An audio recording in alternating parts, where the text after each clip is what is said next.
Plus de 4 heures après l'accident, les secours évacuent toujours des victimes. Les pompiers ont mis du temps pour arriver jusqu'à certains voyageurs coincés en sous-sol dans les carcasses tordues des wagons. Les rescapés, évidemment choqués, n'ont pas vu exactement ce qui s'est passé. Le wagon a tangué, les lumières ont clignoté jusqu'à ce que tout s'éteigne. Puis on a senti un choc. C'est là qu'on a dû percuter un autre wagon. Le wagon est parti, tout le monde est tombé, c'est devenu obscur. On est sorti du wagon en marchant sur les rails. Moi j'ai eu que ça, j'ai eu de la chance. Très vite, les autorités espagnoles ont écarté la thèse de l'attentat. Les circonstances exactes de l'accident ne sont pas encore établies. Seule certitude, la rame du métro avait été révisée le 27 juin dernier. La première information dont nous disposons est que l'accident est dû à une vitesse excessive, ajoutée à une rupture au niveau d'une roue. Il n'y a pas eu de collision, il s'agit d'un déraillement. Les nombreux blessés, certains dans un état grave, ont été transportés dans les hôpitaux de Valence. Les médecins ont lancé des appels publics à des dons de sang dont les stocks s'épuisent rapidement. L'entrée de la station de métro située en centre-ville est préservée par un périmètre de sécurité car ce soir, les secours continuent à chercher des victimes.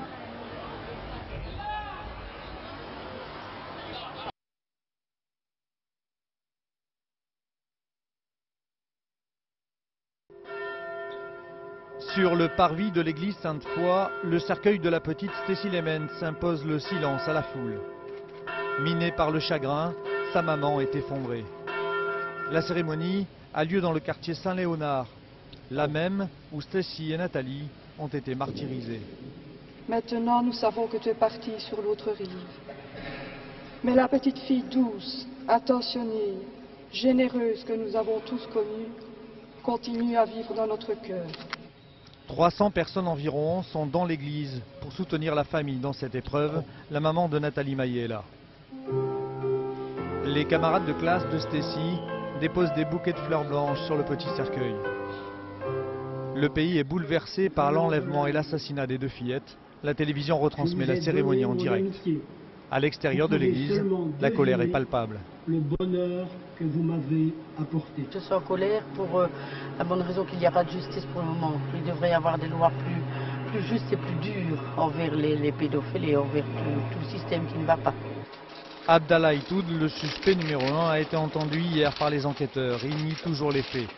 Il avait caché son passé pédophile à sa petite amie. Elle ne veut pourtant pas croire à sa culpabilité. On avait dit qu'il s'était rasé les cheveux pendant sa fuite pour ne pas être reconnu. Faux, selon elle.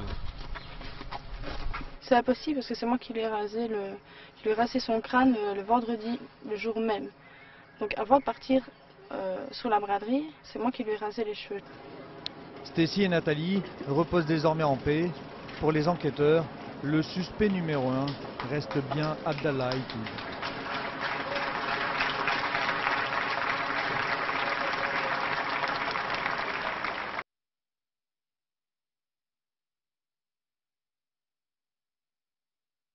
Allez!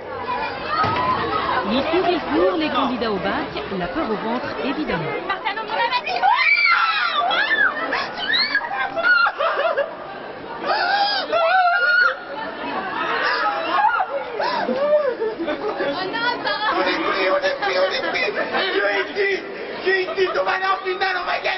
C'est bien beau de se prendre pour un champion du monde, mais il vaut mieux quand même vérifier.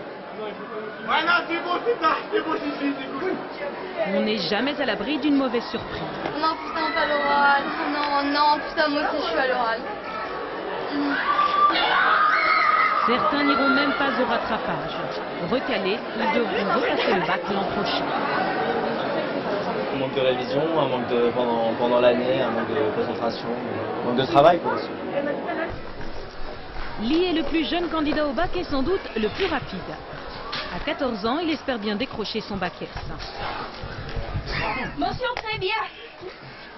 Alors, je l'ai eu avec mention très bien, je suis vraiment très content. La famille de Lee aussi est contente. C'est pas vrai. À Marseille, c'est la petite fille de Jean qui est heureuse. À 74 ans, son grand-père est reçu au bac L. Mention bien, c'est pas vrai. C'est vraiment super, c'est que du bonheur. C'est que du bonheur. Il Il n'y a pas d'autre mot, je ne peux rien dire d'autre. Je suis ému, je ne croyais pas être ému à ce point-là. D'autres, malgré le succès, savent contenir leurs émotions. C'est le cas de Marianne qui a pourtant obtenu la meilleure moyenne grâce à ses options. Et quelle note elle a quand même? La meilleure, je suppose. Et combien? Allez-y. 20,18 elle a eu. Ah bravo. Plus que 20. Bravo. Félicitations. Après le stress, la délivrance. Ce soir, ils seront nombreux à fêter leur diplôme. Quant à ceux qui passent le rattrapage, encore un peu de courage jusqu'à vendredi.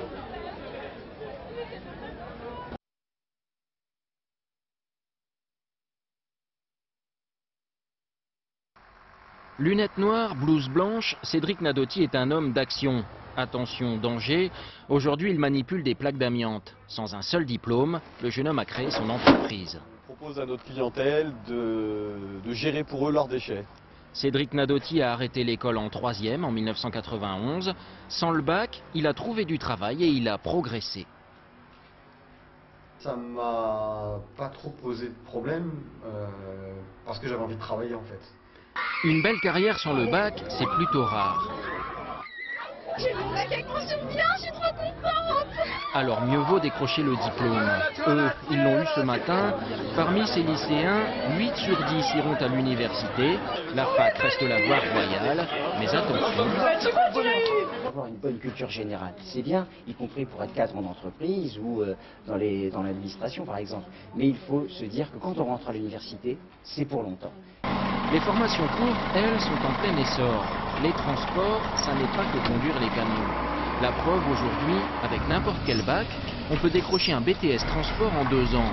Débouché assuré. L'avantage de cette filière transport, c'est qu'on a un travail garanti à la sortie avec un taux d'insertion de plus de 90%. Par conséquent, les jeunes sont attirés par ces métiers. Pour ceux qui ont raté le baccalauréat général, le transport, c'est aussi une solution. Ils peuvent préparer un bac pro. On est loin des clichés. Il y a même des filles.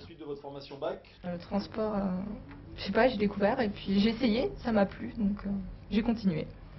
Aller à la fac sans le bac, c'est possible.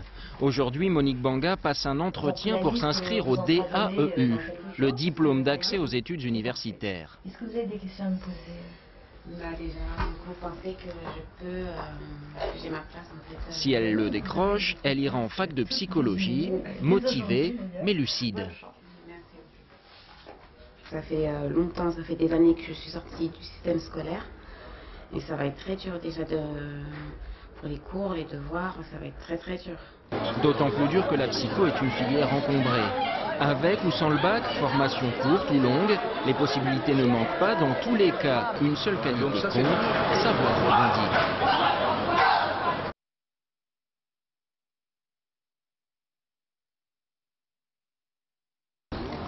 Toutes les associations familiales réunies à Matignon pour la conférence de la famille, un rituel qui existe depuis 10 ans. Mesure phare cette année, ceux qui s'occupent d'un parent dépendant pourront demander un congé de soutien familial.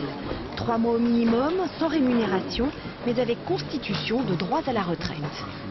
La personne, homme ou femme, dans le couple, qui va choisir de rester à domicile pendant une durée déterminée, 3 mois, 6 mois, 1 an, pour s'occuper du parent vieillissant, cette fonction-là doit être reconnue. Une fonction qui a désormais un nom, aidant familial. Ils sont 300 000 dans ce cas, comme Fiorina Legrenzo, 5 ans auprès de son père, malade d'Alzheimer, décédé l'an dernier. Le congé de soutien familial aurait pu l'aider à mieux concilier vie professionnelle et soins à son père.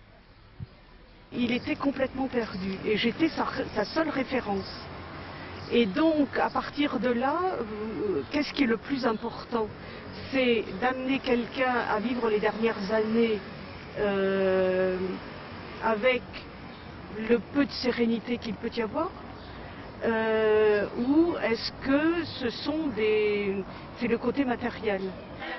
Parmi les autres mesures annoncées, la création de 2500 places d'accueil de jour pour les personnes âgées et un prêt à taux zéro de 5 000 € pour les 18-25 ans les plus défavorisés.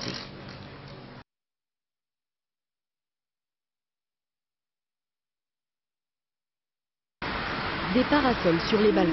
Dans cet immeuble parisien, chacun fait comme il peut pour affronter les 34 degrés à l'ombre.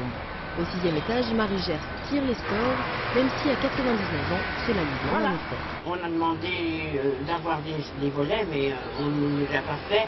Et je plains ceux qui n'ont pas de store à leur fenêtre, parce que c'est intenable.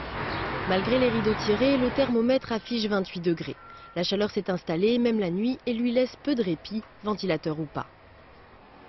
La chaleur, on ne peut rien faire. Le froid, on peut s'habiller si on a froid, c'est pas pareil. J'ai assumé jusqu'à présent. J'espère que ça va pas continuer longtemps. Marie Gers ne sort plus que très rarement, elle aère la nuit. Pas d'eau au réfrigérateur, mais des bouteilles en évidence pour penser à boire même lorsqu'elle n'a pas soif. J'ai l'habitude maintenant, parce qu'une fois j'ai été prise au dépourvu, j'avais pas bu assez et j'étais très malade. Alors depuis, je prends mon litre et demi d'eau par jour. Il y a du monde autour d'elle pour le lui rappeler. Une aide à domicile, une famille et des voisins très présents, tous sont avertis des risques de la canicule. Je sais qu'il faut appeler le 3975 s'il y a un problème. Pendant que je serai en vacances ou si je pense qu'une de ses filles le prendra chez elle. Et il y a la téléassistance. Il lui suffit d'appuyer sur un bouton pour alerter les secours. Je devrais le mettre au cou. Je ne supporte pas. Je préfère mettre un collier.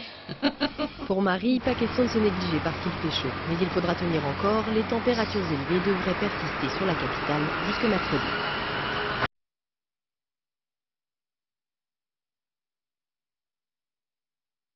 Excusez-moi, il y a contre-ordre de la préfecture pour l'instant.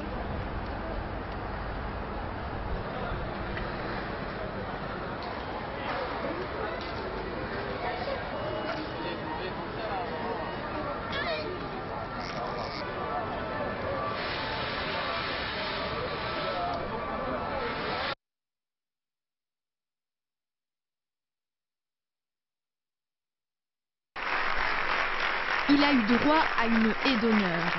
Louis Gallois est acclamé par tous les salariés du siège.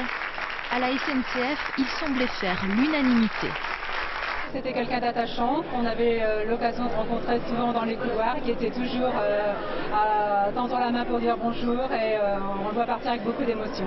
Depuis le temps qu'il est à la SNCF, on ne peut dire qu'une chose, il a particulièrement fait évoluer l'entreprise, et dans le bon sens du terme. Un record de longévité, 10 ans à la tête de la SNCF. Je quitte cette maison avec énormément d'émotion. Merci à toutes et à tous. Merci à tous. Qu'est-ce qui vous attend maintenant? Ah, c'est autre chose, une autre aventure. Mais je n'oublierai pas la SNCF et je n'oublierai pas les cheminots, je peux vous le dire, jamais. Sa nouvelle mission, redresser une entreprise en pleine crise, EADS. Dès cet après-midi, Louis Gallois a pris possession de son nouveau bureau au siège de l'entreprise et a annoncé sa priorité, la filiale Airbus. Car depuis l'annonce des retards de livraison des A380, elle est en pleine zone de turbulence. Dans cette nouvelle aventure, Louis Gallois retrouve un domaine qu'il connaît bien, l'aéronautique. Il y a 10 ans, il était président de l'aérospatiale.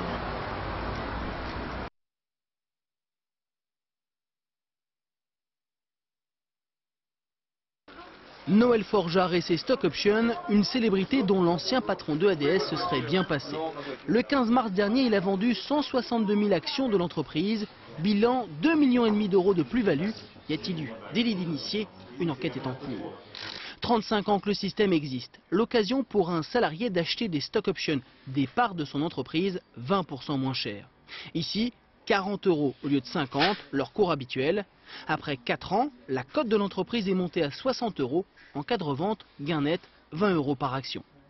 Jackpot pour certains grands patrons. Antoine Zacharias de chez Vinci est assis sur 173 millions d'euros en cas de revente de ses stock options. 91 millions pour le patron de LVMH, 21 millions pour Gérard Mestralet à la tête de Suez. Des chiffres qui énervent. Jean Perlevade, ancien patron du Crédit Lyonnais, refuse ce système. Il veut supprimer les stock options et les remplacer par des super bonus sans lien avec la bourse. Je pense que les choses seraient beaucoup plus saines et beaucoup plus simples si les présidents, les directeurs généraux se voyaient reconnaître un droit à une distribution prioritaire sur les données réelles de l'entreprise, c'est-à-dire sur le profit effectivement fait par l'entreprise une année donnée. Surtout pas, affirme ce patron. Pour lui, ce type de rémunération est nécessaire. Les stock option, ça reste un bon outil quand il n'y a pas d'abus. Ça permet pour des jeunes entreprises d'attirer des collaborateurs de talent, de les faire participer à la croissance de l'entreprise, mais il doit y avoir un risque. Il ne faut pas que ça soit un fromage et dessert, c'est-à-dire un gros salaire et des stock options en plus. En France, 4 salariés sur 100 bénéficient de ces bonus. Ici, au contraire, ils seront 20% à en profiter. Un exemple à suivre pour que les stock options ne soient pas réservés qu'aux élites.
Que hemos ganado las elecciones presidenciales.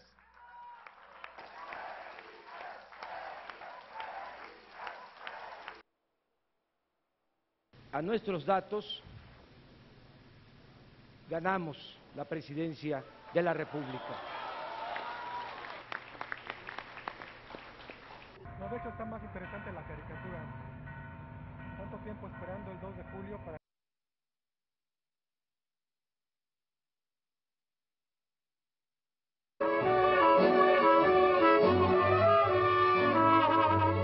Ils ont la trompette triste et mariachi. Encore un enterrement à Gómez Farias. On enterre beaucoup. On pourra même bientôt enterrer le village. Des 8000 habitants d'autrefois, il n'en reste plus que 1000. Gómez Farias ressemble de plus en plus à une ville fantôme, avec des vieux, des femmes, des enfants et des animaux. La plupart des hommes dans la force de l'âge sont partis de l'autre côté de la frontière, aux États-Unis. Cela fait 40 ans que je vis là-bas. Quand je reviens voir ma famille, je profite de ces moments. Vous ne pouvez pas imaginer la tranquillité qu'il y a ici. C'est une femme qui sonne la cloche du village. Forcément, il n'y a plus de sonneur. Et d'ailleurs, à quoi bon sonner? Il n'y a plus de paroissiens, ou presque. Ou plutôt, ils sont à 3000 km d'ici, au nord de la Californie. La grande majorité travaille dans les champs à cultiver la fraise. Ils vivent en communauté dans des villages construits par le gouvernement des États-Unis où ils recréent l'ambiance d'ici. Les fraises, c'est du reste la spécialité de Gómez Farias. Seulement maintenant, dans les champs, ce sont des femmes qui travaillent. Les hommes, eux, ramassent les fraises californiennes. Les États-Unis auront toujours besoin d'importer de la main-d'œuvre bon marché. Et nous, tout de suite, on ne peut pas créer suffisamment d'emplois pour tous ceux qui reviennent ici. Ça durera donc au moins pour les 50 ans à venir. Alors il n'y a pas de raison que ça change, malgré le mur que construisent les États-Unis ou le déploiement de l'armée. Légalement ou pas, les jeunes de Gómez Farias passeront un jour ou l'autre la frontière pour rejoindre l'Eldorado. Là-bas, il y a plus de travail et c'est mieux payé. Et puis, il y a moins de crimes. On aura une vie meilleure là-bas. Ça n'est donc pas demain que Gómez Farias retrouvera un nouveau sonneur.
C'est la lente ascension du plus haut train du monde vers les hauts plateaux du Tibet à plus de 5000 mètres d'altitude.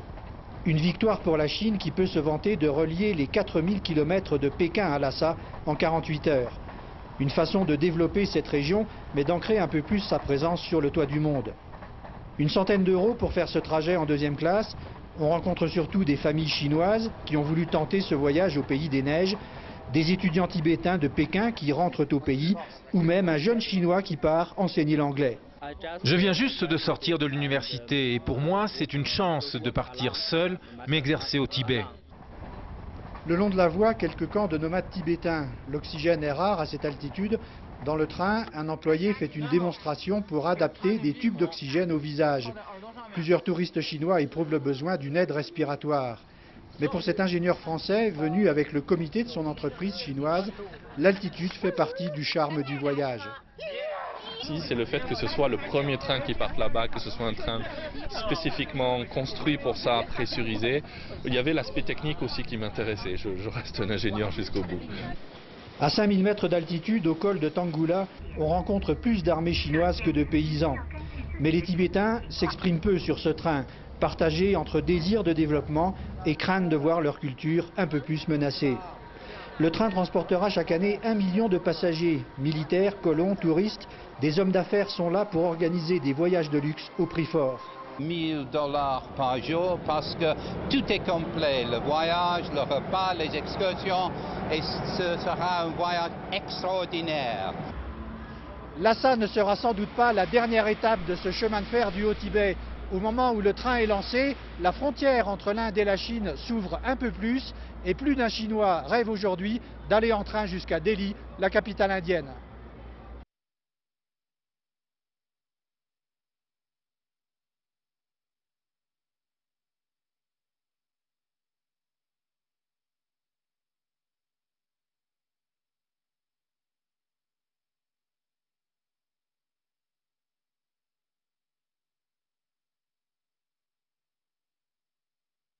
Allez, c'est bientôt fini, les gars! Vous savez qui vous encourageait? Non, pas du tout. Ça fait rien, ils sont tous bons. Quand la pente s'élève, quand les plus faibles sont à la peine, le cœur du Tour de France se met à battre plus fort. Premières ascensions aujourd'hui à proximité du Luxembourg et première souffrance accompagnée de réconfort. Cette deuxième étape longue de 228 km, deux Espagnols auraient mérité de la gagner. De la Fuente et Hernandez ont pédalé ensemble et en tête de la course pendant plus de 200 km. Pour ne rien rater de la course, certains ont un dispositif qui fait des envieux. Là, d'ici, je vois très bien les coureurs. Et puis, quand ils vont passer, ils vont voir ce qu'ils voient à la télé. On les voit mieux à la télé que là. Ça passe trop vite. Et voilà le peloton qui fond sur les échappées espagnoles. Place aux sprinteurs. À Esch-sur-Alzette, l'Australien McEwen remporte sa 9e victoire d'étape sur le Tour. Thor Hushovd, ici à droite en maillot vert, a encore une fois joué de malchance dans le final en déchaussant. Le Norvégien récupère quand même le maillot jaune et dire qu'il pédalait aujourd'hui avec 4 points de suture sur le bras. Ce matin, je savais que j'allais avoir très mal dans le sprint. Mais avec l'adrénaline, on oublie la souffrance. Et heureusement que je suis en grande forme. Hushovd est un maillot jaune en sursis. Les 4 premiers du classement général se tiennent en effet en moins de 10 secondes.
Ce n'est pas vraiment le grand écart, mais les Bleus naviguent entre deux eaux. À 48 heures de leur demi-finale, les joueurs sont encore en phase de récupération et déjà en préparation. Après 5 matchs, la fraîcheur physique sera l'une des clés de la rencontre. Et chez les Bleus, l'homme du physique s'appelle Robert Duvert. Le préparateur de l'Olympique lyonnais a fait des miracles en 1 mois et demi. Les trentenaires de l'équipe ont retrouvé leurs jambes de 20 ans. Ce qui m'a surpris chez lui, c'est sa connaissance du football. Parce que c'est vrai que parfois vous tombez sur des préparateurs physiques qui ont des schémas bien établis et ils oublient que parfois il faut qu'on joue au foot.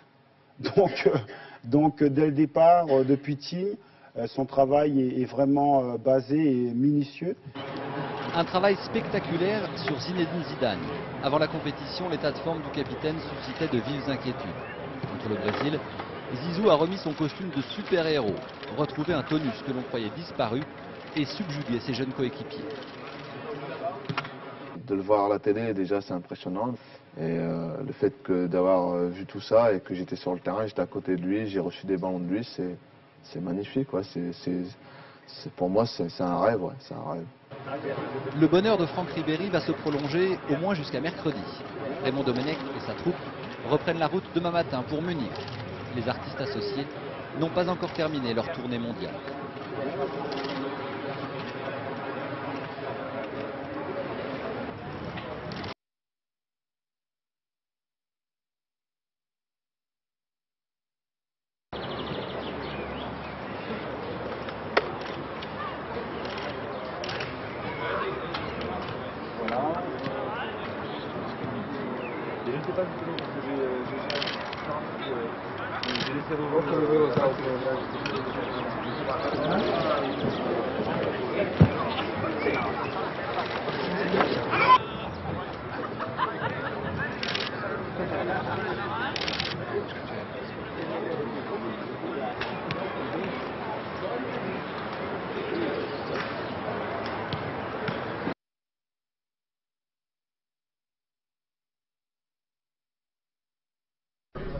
Les Portugais ont au moins un champion du monde dans leur équipe, leur entraîneur Scolari, brésilien, entraîneur d'un Brésil victorieux en 2002. Ils ont aussi en commun avec le Brésil un nom mythique, leur équipe s'appelle également la Seleção. Elle fonde tous ses espoirs sur son carré d'as. Il y a bien sûr Figo, l'alter ego d'un Zidane, ici aux côtés de la star montante Cristiano Ronaldo, décidément encore l'homonyme d'un fantôme brésilien. Puis Deco, le Barcelonais de retour, et enfin Paoletta, l'attaquant parisien, meilleur buteur du championnat de France. Tous savent que la France sera un adversaire redoutable, avec une puissance retrouvée et un Zidane au sommet.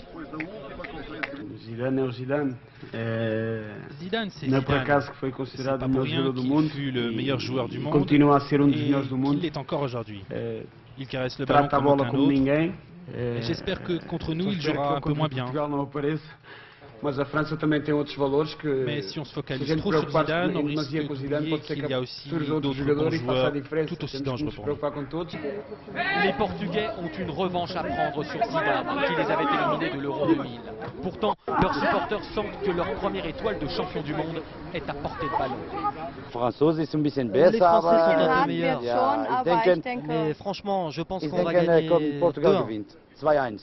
La France nous a empêchés de gagner l'Euro. Alors maintenant, c'est nous qui vraiment allons les battre. Les équipes sont de même niveau, mais le Portugal est plus motivé.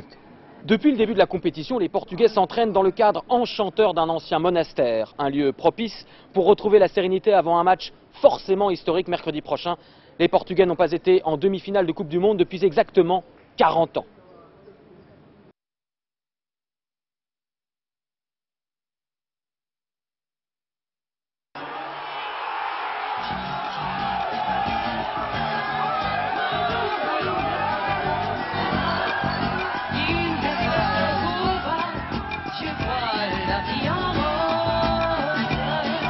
La vie en rose, une France qui joue collée serrée, corps et cœur entremêlés.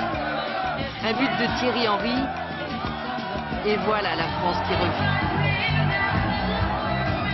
C'est un vrai retour au bonheur. communion, c'est sans doute la clé d'un bonheur si unique, si exceptionnel, qu'on voudrait le faire perdurer. Tout le monde est là pour la même chose et tout le monde est heureux pour la même chose. Tout le monde soutient les mêmes personnes au même moment. Et peu importe les différences des personnes, on se serre tous dans les bras, on est tous super contents. Le football adoucit les mœurs. Donc depuis que l'équipe de France gagne, le moral est revenu. Il y a de la joie et ça se ressent sur tout le monde, quoi, voilà.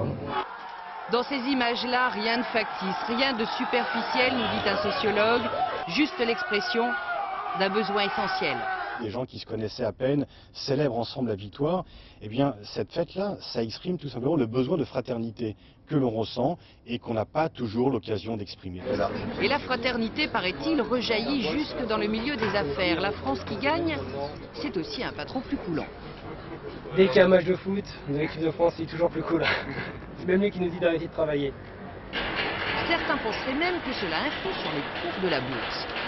On espère que ça va faire repartir le CAC 40, même si c'est pas forcément lié, mais ça peut donner une note d'optimisme général. S'il suffisait d'une équipe de foot pour doper le moral, pour booster les finances, cela serait si simple qu'on aimerait y croire et se donner un nouveau rendez-vous sur les Champs-Élysées.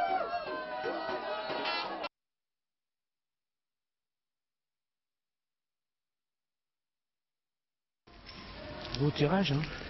Cette année, le grand Manitou d'Arles, c'est Raymond Depardon. Il y a quelques jours, pendant l'accrochage, le voilà en train d'apprécier le fruit de son choix. Il a invité le travail de 35 photographes au total, souvent américains, mais surtout français. Photographe, son maître. Il y a les émergents. C'est magnifique. Le premier cadre en ciment armé à Arles. Et les compagnons de route. Ce qui est beau avec la photo, c'est qu'il y a de la matière, regardez. Un truc d'artisan, quoi. Car le photojournaliste qu'est Depardon croit beaucoup à l'amitié. C'est un acte très solitaire, le métier de photographe. On se sacrifiait tout pour ce métier à cette époque. On voyageait beaucoup, on passait notre temps dans les chambres d'hôtel et à faire des photos. Et donc effectivement, l'amitié de quelqu'un est importante. Nomade, il a été de par le monde, nomade, il reste à travers la France. Et il nous a accueillis à bord de son camping-car de photographe itinérant. Le GPS est mon seul compagnon. Traversez le rond-point, deuxième sortie. Voilà, elle commence à me parler, là. Un matériel au look du 19e siècle, mais avec la technologie du 21e. Depardon emploie une chambre à soufflet comme celle de Nadar pour voir où en est la France de 2006. Un constat qu'il veut sans fioriture ni nostalgie. Je ne sais pas ce que je cherche, mais je cherche à être surpris, quoi. Route des vins et... Ouais, je vais la faire, quoi, parce que... Tu vois, est-ce que je me connais, là, je vais dire, bon, je vais le regretter, quoi. Tout son matériel loge dans le camping-car où il passe chaque nuit. Le format de ses films, du 20-25, permettra des agrandissements considérables. Il fait encore le point à la loupe sur une image renversée. L'idée, c'est de faire une radiographie assez rapide de la France par un seul regard. Depardon n'a pas été élu à l'Académie des Beaux-Arts cette année, mais c'est un de nos artistes les plus forts et les plus amoureux de l'humain.